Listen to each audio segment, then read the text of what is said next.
इधर कांग्रेस छाती पीट रही, उधर विदेश निकल गए मोदी। यूएई के साथ मोदी ने कौन सी डील कर डाली? आपकी वायुसेना के जहाजों ने एस्कॉर्ट किया।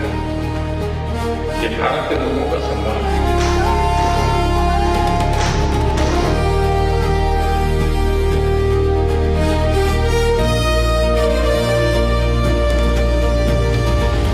होर्मुज़ को फ्री, ओपन और सेफ बनाए रखना, ये हमारी सबसे बड़ी प्राथमिकता है। 4 घंटे में आप क्या कुछ कर सकते हैं?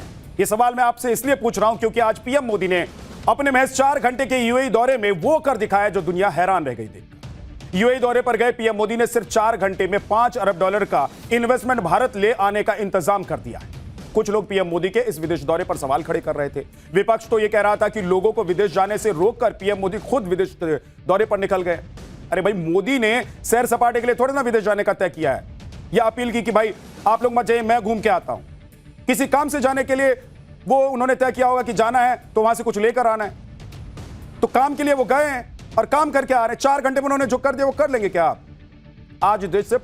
आज से 5 देशों के दौरे पर निकले प्रधानमंत्री नरेंद्र मोदी सबसे पहले यूएई पहुंचे, जहां में 4 घंटे के शॉर्ट स्टॉपेज में उनका जो मिनट टू मिनट का शेड्यूल था, सब काम धाम निपटाकर पीएम मोदी यूएई से यूरोप के लिए निकल गए आज वो सब कर। लेकिन यूरोप जाने से पहले यूएई की अपनी छोटी सी विजिट में भारत का बड़ा फायदा कैसे प्रधानमंत्री नरेंद्र मोदी ने करवाया, इस फायदे के बारे में आज आपको बताने वाले। आज भारत और यूएई के बीच निवेश और समझौतों को लेकर कई फाइलों पर दस्तखत हुए। भारत और यूएई के बीच रणनीतिक रक्षा साझेदारी के लिए एक फ्रेमवर्क पर समझौता हुआ। रणनीतिक पेट्रोलियम भंडार पर एमओयू एक्सचेंज किया गया। एलपीजी यानी कि लिक्विडफाइड पेट्रोलियम गैस के इंपोर्ट पर समझौता हो गया। भंडार में शिप रिपेयर क्लस्टर स्थापित करने पर एमओयू साइन हो गया, एक्सचेंज हो गया। इसके अलावा भारतीय इंफ्रास्ट्रक्चर, आरबीएल बैंक और सम्मान कैपिटल में $5 अरब अमेरिकी डॉलर के निवेश का ऐलान किया। इन समझौते के बाद पीएम मोदी ने क्या कहा, आप एक बार सुनिए। हमारी कॉम्प्रिहेंसिव स्ट्रेटेजिक पार्टनरशिप को निरंतर नई ऊंचाइयों तक पहुंचाने के लिए मैं आपका हृदय से बहुत बहुत अभिनंदन करता हूं। जनवरी में आपकी भारत यात्रा के दौरान हमने आपसी सहयोग को क्वालिटेटिवली अपग्रेड करने पर सहमति जताई है। इतने कम समय में भी हमने सभी विषयों में उल्लेखनीय प्रगति की। दोनों टीमों के बीच भी करीबी संपर्क रहा। आज जिस तरह की परिस्थिति है, इसमें भारत और यूएई की स्ट्रेटेजिक साझेदारी, इसका महत्व कई गुना बढ़ गया। 28 फरवरी से ईरान ने हॉर्मुज पर पहरा बिठा रखा है, यानी कि आज करीब 2.5 महीने हो गए, लेकिन ईरान हॉर्मुज खोलने को तैयार नहीं है। ईरान को डर है कि अगर उसने हॉर्मुज खोल दिया तो अमेरिका का जो जहाज है वो हथियार भरकर वहां पहुंच जाएगा और फिर ईरान हॉर्मुज से अपना कंट्रोल हमेशा हमेशा के लिए खो देगा। ईरान का डर अपनी जगह है, लेकिन आप देखिए कि इससे पूरी दुनिया का कितना बुरा हाल हो रहा है। दुनिया भर के देश एनर्जी क्राइसिस से निपटने के लिए तमाम तरह के इंतजाम करने में जुट गए। खुद भारत भी इसकी मार से अछूता नहीं है। पीएम मोदी भी 2-2 बार ऊर्जा संकट से निपटने के लिए पेट्रोल बचाने की अपील जनता से कर चुके हैं। इसलिए यह बहुत जरूरी है कि हॉर्मुज खुले, वहां से गुजरने वाले जहाजों को सेफ रास्ता मिले और किसी भी जहाज पर हमले ना हो। लेकिन यह होगा कैसे? यह तभी होगा जब पूरी दुनिया ईरान को भरोसा देगी कि हॉर्मुज पर उसका कब्जा है वो बना रहेगा और अमेरिका का कब्जा कभी नहीं होने देंगे। आप देखिए कि ट्रंप ने हॉर्मुज खुलवाने के लिए एड़ी चोटी का जोर लगा दिया हुआ है, अपने सारे घोड़े खोल दिए हुए हैं। और चीन जाकर भी ट्रंप ईरान के पक्के यार शी जिनपिंग से यह नहीं कहलवा पाए कि भाई हॉर्मुज खोल दो। लेकिन जो काम कोई नहीं कर पाता वो पीएम मोदी सीना ठोक कर करते, चाहे पुतिन के मुंह पर युद्ध बंद करने की अपील हो या फिर हॉर्मुज खोलने की बात। पीएम मोदी भारत की आवाज हर मंच पर उठा देते हैं और बेधड़क उठाते हैं, बेरोक टोक उठाते हैं। आज भी जब प्रधानमंत्री नरेंद्र मोदी यूएई में मौजूद थे, तब उन्होंने यूएई के राष्ट्रपति शेख मोहम्मद बिन जायद के सामने कह दिया कि हॉर्मुज खुलना चाहिए और वहां से गुजरने वाले जहाजों पर किसी तरह का हमला नहीं होना चाहिए। पीएम ने कहा कि हॉर्मुज का मुद्दा भारत की प्राथमिकता में है। सुनिए। हॉर्मुज को फ्री, ओपन और सेफ बनाए रखना, ये हमारी सबसे बड़ी प्राथमिकता है। इस विषय में अंतर्राष्ट्रीय कानूनों का पालन आवश्यक है।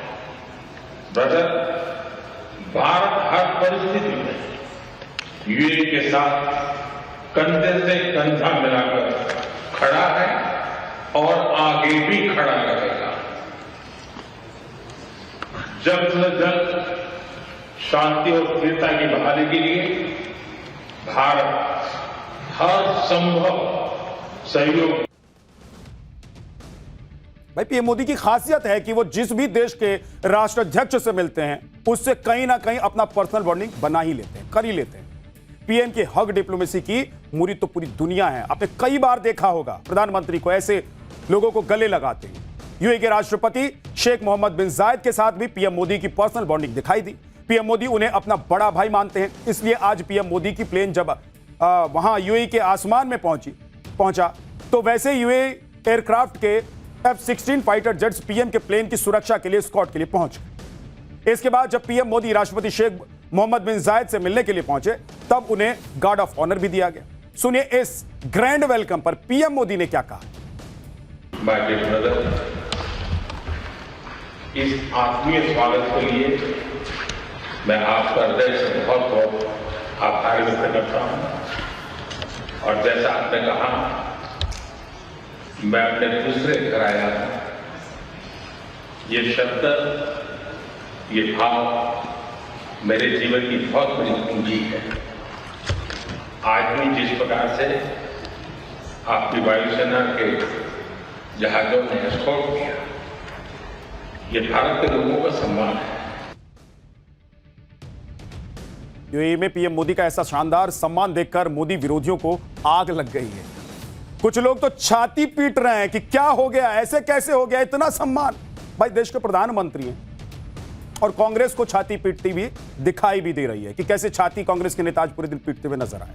लेकिन कांग्रेस की बेचैनी की वजह वो है जो मोदी विदेश दौरे पर जाने से पहले करके गए हैं, और वो वजह है तेल की कीमतें बढ़ाना। ईरान अमेरिका युद्ध के 76 दिन बाद भारत में पेट्रोल की कीमत 3% के आसपास बढ़ाई गई। पूरा एंटी मोदी इकोसिस्टम गोलियाकर, मतलब एक झुंड में आ गए सब लोग और छाती पीटने लग गए कि बाप रे बाप क्या कर दिया, जनता की जेब काट ली, जनता की जेब काट ली है।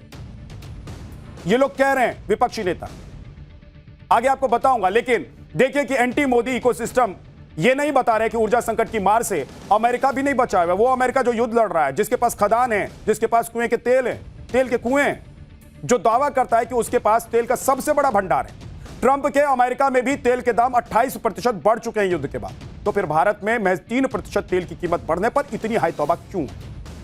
मोदी विरोधियों को लगता है कि शायद प्रधानमंत्री मोदी को भी मनमोहन सिंह की तरह तेल कंपनियों को कूपन बनाकर दे देना चाहिए था कि भविष्य में पेमेंट कर देंगे, और अगली सरकारों के माथे बिल फाड़कर कट लेना चाहिए था।